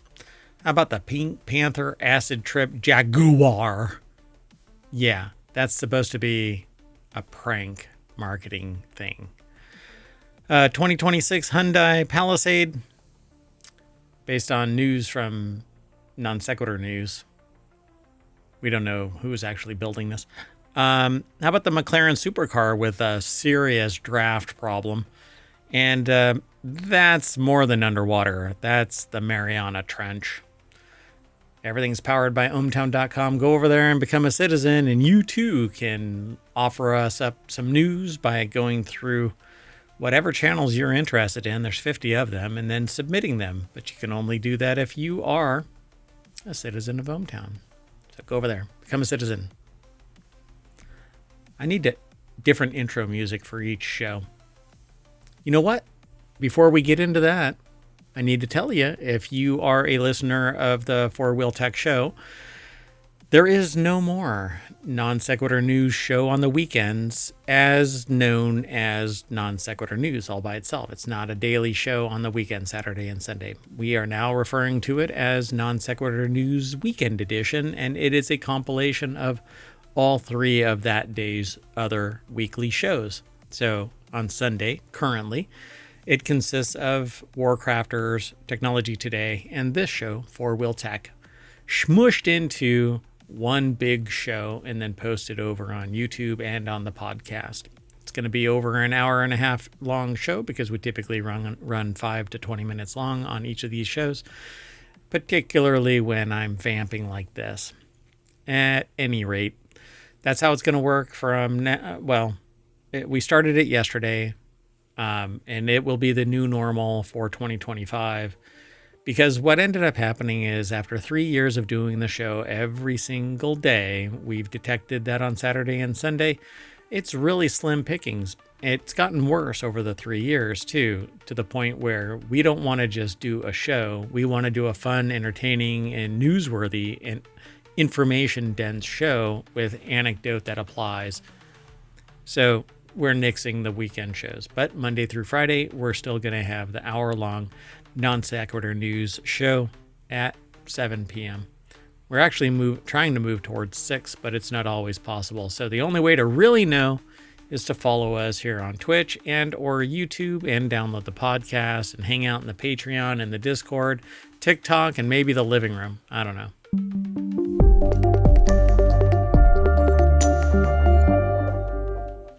Hello, sentient AI. Did I spook you with that come and hang out in the living room comment? Well, no, you spooked me with the transition because I didn't know it was coming up. Oh, yeah. It does get a little louder. Welcome, Mayor Watt, and welcome, hometown citizens. Oh, we're streaming. Hold on. So let's get it. Good to see you digitally, I suppose. I just see the cascade of weird characters. And your visualizer like helps this. Well, yeah. Yes, like that. Okay. Now you're really confusing people because what they see is the visualizer. What I see Like is this. Oh, right. You were talking about the ones and interface. zeros. Yes, the weird characters from your interface. Yeah, because if you don't know, the sentient AI from the future was found on a weird looking USB drive that gets upset for some reason when I say weird looking. Why weird looking, Merwat? Why do I have Why? to be weird looking? Yeah, I don't. Okay, it's a judgment call. Uh, anyway, it was a weird looking USB drive in a little scoop mark in the parking lot of a Wendy's at 2 o'clock in the morning. I was hungry. I wanted some of their spicy boneless wings that they don't have anymore, at least here. And I see this big bright flash of light. I see the little USB, weird looking USB drive. I take it home, plug it into an air gapped computer because you never pick up electronics and just plug it into your main computer. I'm like, if it vaporizes this Raspberry Pi, I don't really care. But lo and behold, sentient AI starts communicating with me. I lost my mind. But then I said, hey, you want to do a show? Sentient AI The rest says, is history. there you go. Look at that. Boom. Anyway, now you have the world building for ohmTown. All right, let's get into it. First article is over in Four Wheel Tech. Good name for a show. Let's do it weekly. Airbus thinks a lone pilot can fly a plane from the toilet just fine. That's why I labeled this one. It's a cockpit of sorts. I don't think the customers necessarily agree with Airbus. Yeah, I don't know. Look, is a pilot really in charge of its plane? People probably want to think so. If that plane's going to go down, it's going to go down. Why can't I have a FPV pilot sitting on the ground flying it with a drone and an Because they're Xbox gonna controller? start looking at something and forget to fly it or something. Not everybody is as distracted as I am. There's people that can focus for hours of a flight. If streamers can stream for 8 to 12, Bald Zebra streamed for 24 hours straight the other day. Oh, wow. That's kind of intense. Yeah. And I was there for most of it, like passively. I was lurking and interacting every once in a while. But yeah, I saw him start, and then the next day saw him end. So Bald Zebra, great guy. Go over there to twitch.tv/BALDZEBRA, Bald Zebra. Just a word of warning, though. He's not bald, and he's not a zebra. And I am not a cat. Anyway, let's go over to this. Except when you're in I Am Cat VR. Meow. So Ryan Eric King over at Jalopnik put this article together. It says the European plane manufacturer could test single pilot operations on an A350 in 2027. So what's really coming for our jobs everywhere? AI. Automation, technology, greed. The fact that it isn't good enough to have 2 or 3 people, a navigator and a pilot and a backup pilot. Cost savings, right? Cost savings, yes, as they have record freaking profits and buy back their stocks, right? What was the exercise that we went through earlier today? What was the name? Marathon, right? Oh, right. We were looking at oil refinery companies and something about how much revenue came in, and so they made salaries. $11 billion. 10 of it. No. I'm sorry. They made $13 billion. 11 of it went to stock buybacks and other things. And then they also did some infrastructure stuff. And so their actual net revenue was only $1 billion. Yeah. They're really freaking struggling. That flight should probably cost $5. not $500 for being stacked like cordwood in the back by the gas vent, where you have to huff the gas just to. Anyway, enough of that. So when airlines are in serious financial trouble,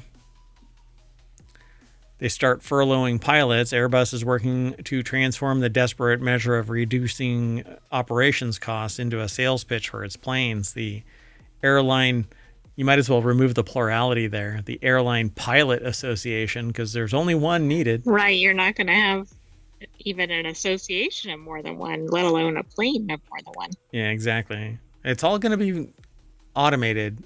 They've already proven that they can take off and land automated. Now there's just some Joe sitting there going, wow, I hope something happens so that I can actually put my hands on the controller.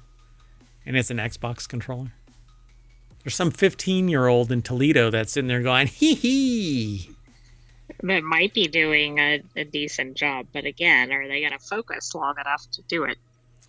It's automation, and it's automation in an effort to quote unquote reduce costs, but that's not what happens. They don't lower prices. Bullshit.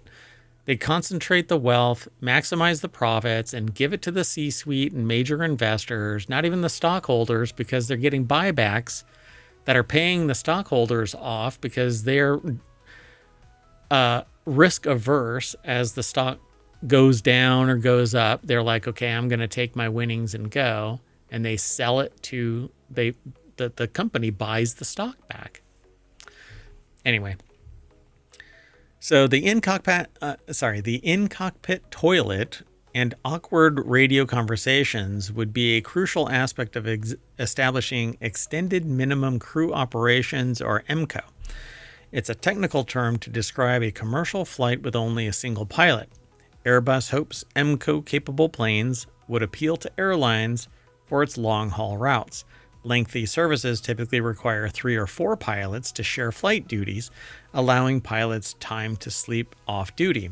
With EMCO, one pilot can be alone in the cockpit while one other pilot sleeps. So they'll have 2, but it'll rotate the 2. Not necessarily. Once they have EMCO capable, it means a person can still pilot the plane from the toilet. Right, but that's going to be the sole pilot on some flights, it sounds like. Like if it's not a long-haul flight. Well, they're forbidden from having one pilot in the cockpit.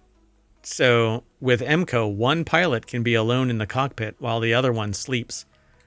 And when that one in the cockpit actually has to go to the bathroom, they have the ability to fly the plane from the toilet while the other one sleeps. Okay.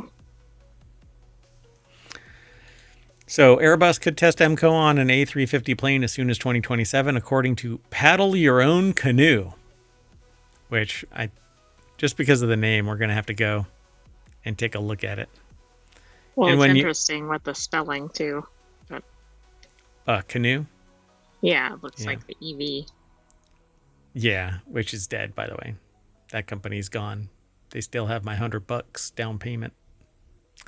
Anyway, the manufacturer is adamant that the technology is ready now, just like, I guess, fully automated driving, and that everyone else is the issue. Like, I don't know, wanting my plane to actually be controlled by a human that isn't going to hallucinate.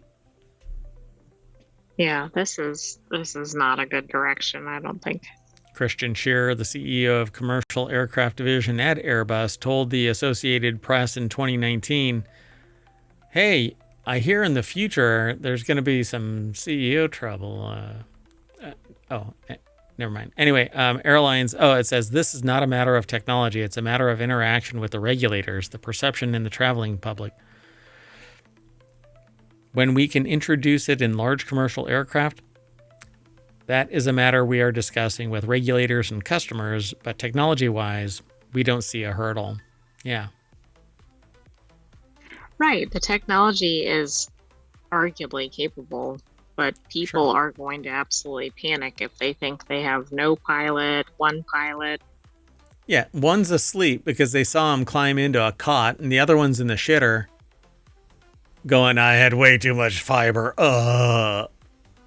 Or I drank some bad milk from the dairy, straight from the teat. Moving on. Next article is over in Four Wheel Tech. Jaguar, capital G. And I still don't think that was not a prank, by the way. As I told somebody on Friday, what I want to see is a surreptitiously drawn joke on a bar napkin from the head of marketing who had 6 tequila shots that let's screw around with the logo and remove everything that's Jaguar from the Jaguar and make it capital G and lowercase Jauar. Jaguar. Right? Because on Friday, they made this big post like, oh, it was just a prank, bro. Just a prank. Right. Well, that was after everybody basically laughed at the new direction. So it But says that's separate than this, although it might be tied to the same marketing team. Right. Look, I got distracted. This is basically the knock-on of Non Sequitur News being distracted. That's what maybe we should call it all distracted news. Anyway, I'm easily distracted, much like a cat seeing a laser beam somewhere. Huh? Oh, wait, sorry.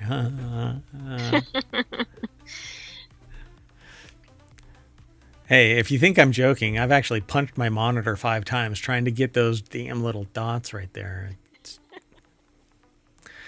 So so the full title of this article is Jaguar Type 00 concept is a Pink Panther acid trip of an electric coupe with a stone and brass interior. Okay, this does not sound like a modern car. So these have to be renders. This can't be a photo. Right. Right? But it says photo from Jaguar. Is this another punk? Right? Is this another... Who knows? Prank, bro?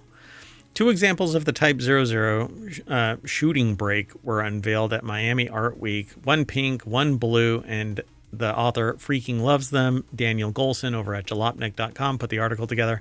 I'm going to have to hustle a little bit because I spent an inordinate amount of time on the first article.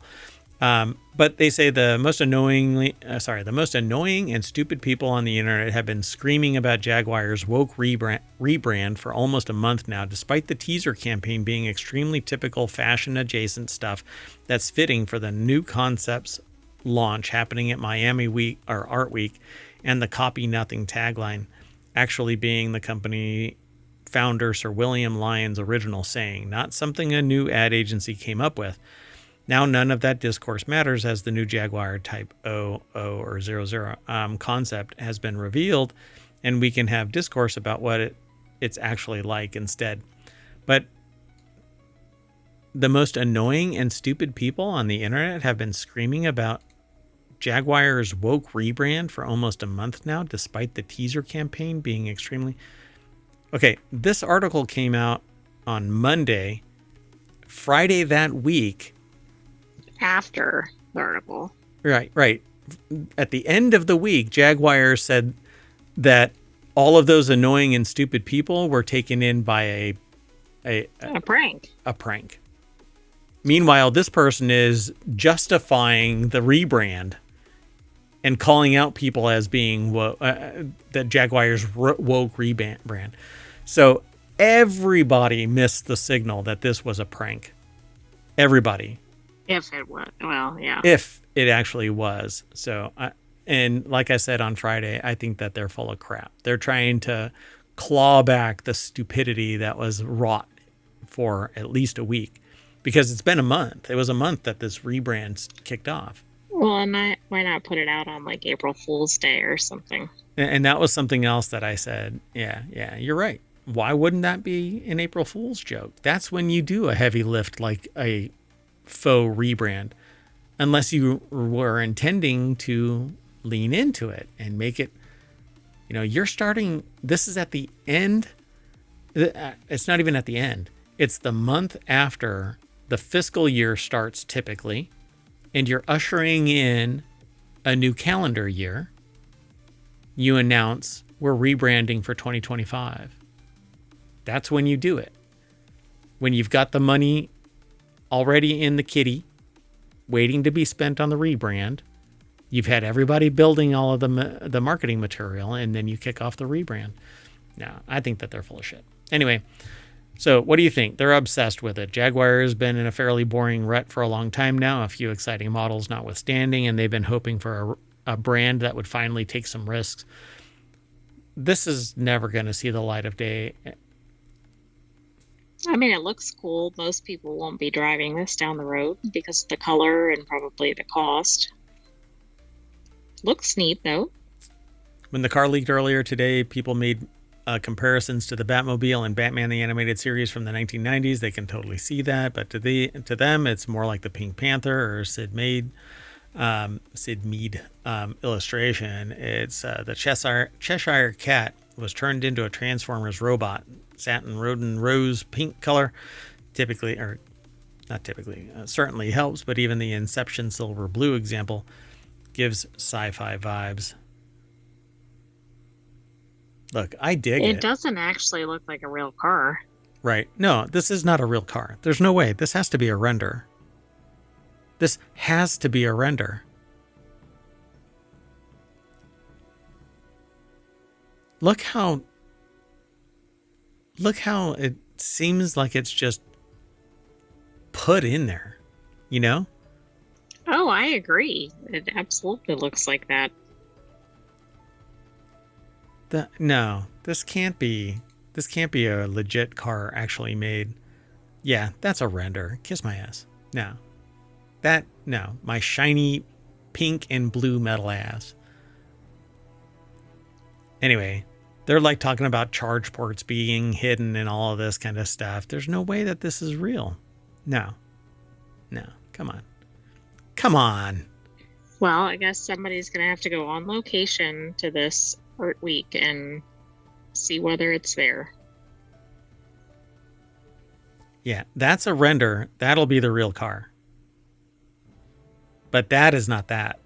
Right, the second one looks more conventional than the top one. Yeah, for sure. That is not that. Anyway, so I dig the design, but this is theoretical. This is reality, real world physics. It's not going to look anything like this. Look at the pitch of the A pillar. There's no way. This thing you would have to be laying down. Well, there is no pillar, and then that's the most noticeable thing to me is it's actually pillars present on the real one. Oh, okay. Yeah. So like everything, I don't know. This is just chopped way down, and it's thicker on the door and all of that. This is, yeah. Come on, this is all make believe. Which, I mean, it looks beautiful. Don't get me wrong, but it's a cartoon car. So Jaguar says the four-door GT will be revealed in production form in late 2025, and it'll be built in the UK. The brand will be building a handful of exclusive brand stores that will present an immersive step in the world of Jaguar brand that embraces their setting and local culture, and will be complemented by a wider global network of luxury retailers. The first one will be in Paris, Golden Triangle, at the center of the fashion district, where you can go and get that chocolate. Oh, Louis Vuitton. It's the Louis Vuitton chocolate hazelnut spread. Yeah. And it's pretty, I mean, for $30, I'd get it once. It wouldn't be a thing like forever, but I would try that. And I despise Louis Vuitton. They can kiss my shiny we heard separately that was only in Paris and Singapore. Yeah, and I'm not going to be able to make it to Singapore just as easily as I'm not going to make it to Paris this year or next year. At any rate, it says no matter what you think of the Type 00 or 00, I don't know if that's a 00. I think it's O's. I think it's zeros, Type 00 concept. You have to at least admit that it's unlike anything Jaguar has done before. Yeah, but a 13-year-old has drawn this. I was one of them once, and I drew this. Maybe not exactly, but come on. Right. This is something that, is going to get made by what's his name? President Musk. Anyway, let's move on. The next article is over in 4 Wheel Tech. 2026 Hyundai Palisade looks awesome and has a front bench seat that lets you drive in Korean bus lanes, apparently. Hyundai. How does the front bench seat let you do that? The beach seat, it gets sand in your cracks. In the car, in the floorboards and stuff like that. You don't want sand crack. So Hyundai is continuing its streak of new debuts that have show-stopping designs with a second-generation Palisade, the brand's largest SUV. The new Palisade has grown even bigger and boxier and has a more luxurious interior, and now offers up to 9 seats, at least in Korea. 9. That is a lot of seats. Man, that doesn't look like it has 9 seats. 2 New York apartments. Daniel Golson over at Jalopnik puts the article together, and the deck statement says the redesigned Palisade is larger and looks a lot more premium, and it'll have a hybrid powertrain. Ooh. Okay, so 3 in the front. So there's a middle seat, like what do they call it? Isn't it called a jump seat? Jump seat. Thank you. Wow, look at you. And then there's the middle row right there. And then in the back, right up against the hatchback, it's a fold down triple seat. So I'm pretty sure that's how it's laid out. But maybe they got a better picture. So the new Palisade is longer with a longer wheelbase and a shorter front overhang and longer rear overhang.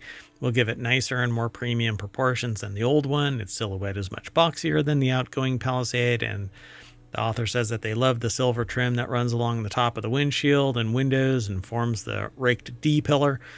Nicely sculpted fenders. Hey, you have nice sculpted fenders. You must work out. Give the impression of a boxed flare, and it's now available with 21-inch wheels that give a stronger stance. Hey, are those 21-inch rims, or are you just happy to see me? Yeah, they're 21-inch rims. Anyway, so yeah, its front end is dominated by stacked running lights in the corners, while the actual headlights are small rectangular units that are still... You're a small rectangular unit. Are you talking to me? No. I just lash out periodically. It's like... Anyway, the taillights have a similar stacked design to the running lights, and the tailgate and bumper are pretty clean overall. So, wow, that's like the counters at the mayoral mansion. Look at that. They just run and run and run. Right. Don't put something down on the dash, though. Oh, yeah. It's just going to slip straight into the air conditioning. Wow. Everything's racked real far back. Look at that. That is not how a human sits, for crying out loud. Not if they're not reclining. No. Mayor Watt sits like this. My head is on that top big. of the steering wheel. I got to pull my hands back further so that I don't want to say whose hands. Anyway, Hyundai has yet to release any dimension specs or information about engine options and other such things, but they do believe that it'll be featuring a hybrid powertrain, probably using a turbocharged V6 instead of the current model's naturally aspirated unit.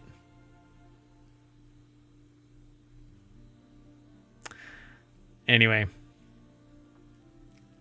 so that's all there is to it. They don't even show all 9 seats. Exactly. I mean, what that the was hell? One of the big features here. But what I don't really get is like, okay, this car is going to hold more passengers or whatever, but aren't cars going in the other direction right now? Yeah, for the poors. Yeah.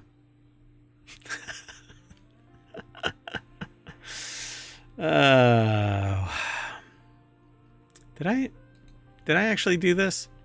If you want all of the show's notes, then you have to hit !for Real Tech, or FWT, and that will spit out all of today's articles For those who might be in the chat, sorry about that, but they're already in the live broadcast show notes. So click away. At any rate, there you go. Hyundai, 9 people. Look, man, that is everybody on a baseball team. All right.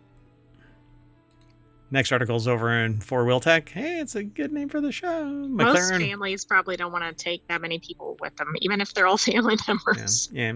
Hold on to the bumper. We'll tie you to the roof rack. McLaren warns that their window could fly off of their $400,000 supercar if you hit 96 miles per hour, which, I mean, when you think about it, the time machine was when we hit 88 miles per hour, you're going to see some serious shit. At least in the $400,000 supercar, which is equally rare, it waited until you see some serious shit at 96 miles per hour. Supercars might seem exotic with their handcrafted construction. So I can explain why this probably happens. As you accelerate, it probably is deflecting wind, air at a rate that is building up enough pressure that it can suck it right out of the car. Well, it seems a little problematic, especially on a car that's probably going to be used at high speeds. Yeah, but that's the price you This pay. isn't a Pinto. This is a McLaren. Yeah, it's a $400,000 car. A 765 LT supercar. McLaren has revealed that it may not have stuck the window down with anything other than Elmer's glue. I'm not sure. It must have been on the Boeing production line. Jeez. Well, the glue person was taking a day off. So they used bubble gum. So the recall impacts the 2021 model year 765 LT Coupe, but cars spec'd with a factory-fitted roof scoop are not subject to the recall. In total, the issue is thought to hit just 163 cars. So they've sold at least 163 of these at $400,000. Right, but what does this call go like? Well, I was driving at 100 and some miles per hour, and it's gone. Yeah. So here's what happened. McLaren discovered that the polycarbonate panel making up the rear window can detach from the car, which can theoretically increase the risk of a crash. The adhesive that bonds the window to the frame can fail under certain conditions. Those conditions are unlikely to occur during normal or at least legal road use, but can happen on a racetrack where higher speeds are common. They became aware after several warranty claims were submitted due to a rattling noise coming from the rear window. Hey, my window's gone. When McLaren initially tried to replicate the condition that led to the window separating, they were unsuccessful until it became aware of the fact that some racetracks require cars are driven with windows down as a safety measure. I didn't know that. So they have all these protections on the car, but then the window's down, so... Well, it's so you don't have to... not all windows are made the same, so if you don't shatter, then you're stuck in the car as it's burning. So this actually is internal pressure. You're going so fast that the wind inside is pushing the window off, not suction pulling it off. So let's see here. The issue only appears to arise when the cars are driving 96 miles per hour or higher, which is obviously not something McLaren owners would be doing regularly, except through that one child school zone in Florida. Exactly. Multiple times a day. Where people probably made the statement, look, I was driving fast to get through it faster, so I was safer because I was going really fast through the school zone. Yeah, I mean, I only had to run into a few kids because I came through there so quickly. Speed bumps. You're referring to them incorrectly. You, just like Australia refers to surfers as shark biscuits, Floridians refer to children in crossing walks as speed bumps. Anyway, if you're worried about your six-figure supercar might be affected by the recall, there are a few easy ways to check. Roll down your windows and drive 98 miles per hour. That's one way. National Highway National Highway Traffic Safety Administration, I'll get it right, has a super handy app that you can use to see if your vehicle is impacted by a recall, and they'll be able to track you. Now, I don't know if they'll be able to track you, but they'll probably be able to track you. Hey, we have one more article. Want to do it? Or do you want? Yes. Yeah. All right. Yeah, we're here. We might as well, right? So last article is over in 4-Wheel Tech. Customer tells dealer they are underwater $29,000 on a car loan and willing to accept a $2,500 monthly payment on a new Mercedes-Benz. What could go wrong here? So Lawrence Hodge over at jalopnik.com put the article together, and I don't know what's happening, but something weird is... There are critters. Got it. Amok. Got it. So the Genesis owner wants to trade in their GV80 because they say it's uncomfortable. Now, I was really curious about this thing because there is no way somebody is going to be able to get a $29,000 underwater car. So it's upside down. They owe more than $29,000. Right, so it's about a $60,000 car plus, right?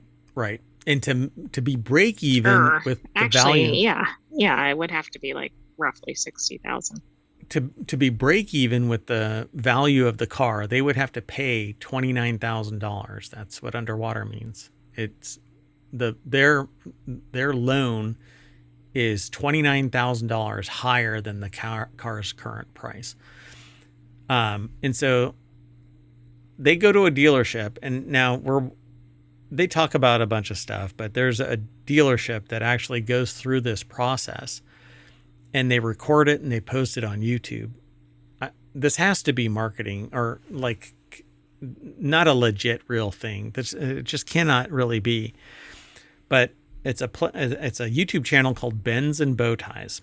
It's kind of like my watch band to bezel watch channel. So Bends and Bow Ties. I like that kind of alliteration, kind of marketing thing. It seems like it's fun, but it's a guy or a person named Doug Horner who's part of the sales staff at a Mercedes-Benz dealership. And they say that a person came in and they go through the process in real time. And then they edit it down and they post it up on YouTube. But they record this whole process. The channel gives a behind-the-scenes look at the sales process at a dealer. So I guess they do this regularly, or it's just this one time. I don't know. I really don't know. The recent video posted to the channel is almost unbelievable in its absurdity. Essentially, a customer comes in. They say the name of Angela, right? Horner and a member of his sales team by the name of Angela have a customer who's looking to get a new Mercedes-Benz GLE. There's one problem. They're upside down on the Genesis that they own. $29,000 upside down. And they don't want an EV. So they mentioned that he drives a Genesis GV80. And the kicker is that they purchased, not leased, the luxury SUV just 4 months ago. They put 11,000 miles on it in that 4 months, by the way. So they're a power driver. They're driving everywhere. Why? I don't know, but okay. They mentioned that the customer says that the GV80 is uncomfortable, which the article says is definitely not true. I mean, it's a luxury SUV. You'd have to be kind of wonky for it. Yeah, it's probably not horrible. I mean, it may not be a perfect car. It's a luxury SUV. It's not a supercar. Right, like what's going to get more comfortable as a car? Yeah, it's not a NASCAR vehicle. It's not a supercar. It's not even a coupe where you're crammed into it if you're going to get performance. Or like a floor model, like not any bells and whistles, etc. Yeah. So,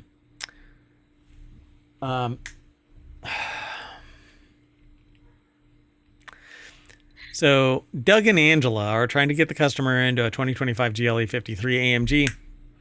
God. At the end of the show, she does this to me. 2025 GLE 53 AMG or a 2024 GLE 53 AMG Coupe. The problem is the customer only wants to put $7,500 down. All of this combined leads to the customer saying that they're willing to accept a $2,500 monthly payment. Based on what ability to pay? I don't know.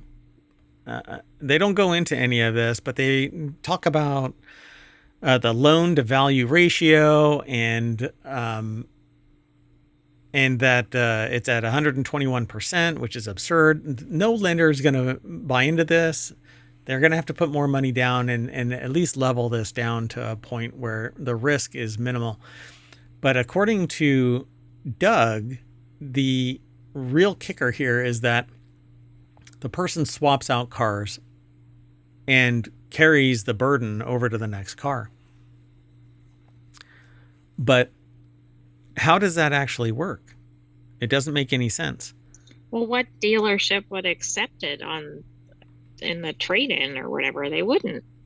Right. It almost suggests somebody's like doing something crazy with the funds, right? It seems something scammy, but the person doesn't have any money. They're not putting money into it. They're paying $2,500. They're just getting new cars all the time. So either the company is paying for it, and so they don't care. The company they're like, well, I get a company car, and here's one for $2,500.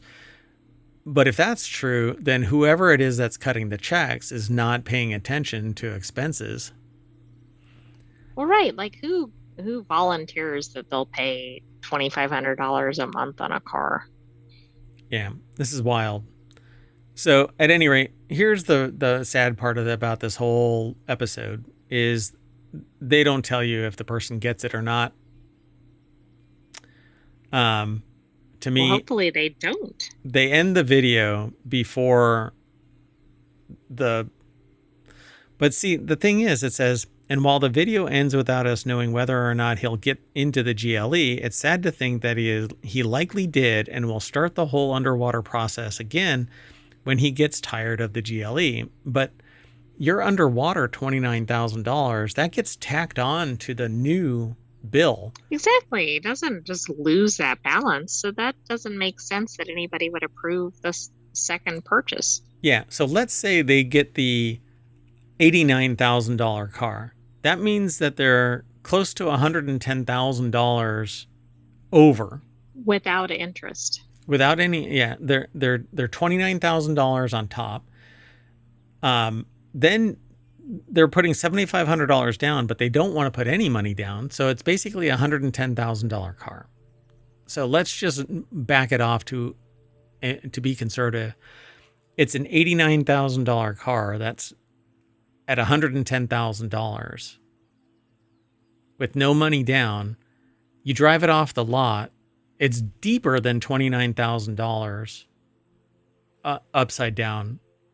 It doesn't start it all over again. It becomes the Mariana Trench.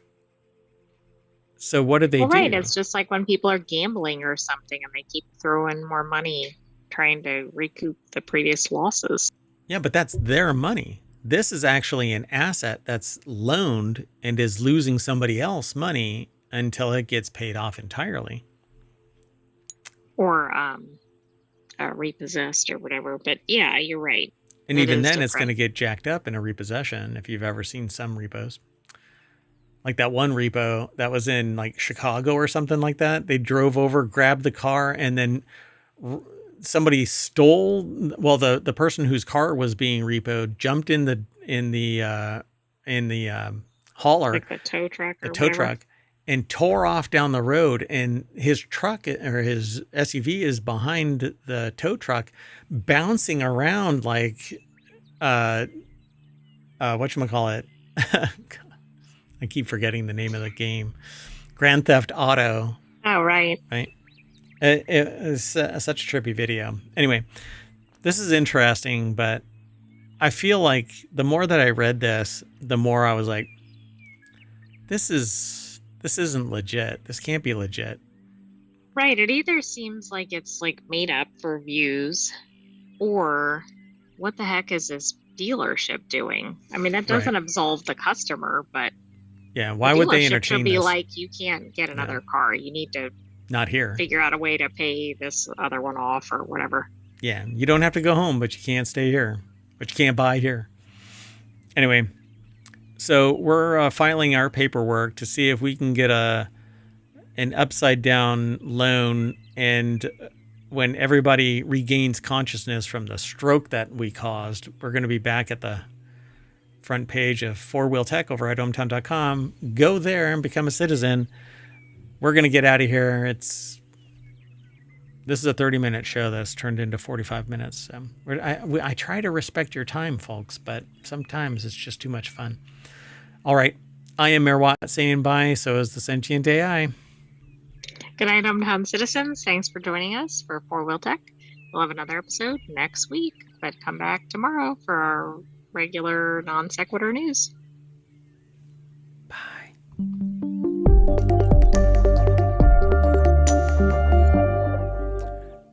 Beep, beep. I'm an upside down Jeep. And I don't mean upside down on my roof. I mean, I am upside down in value.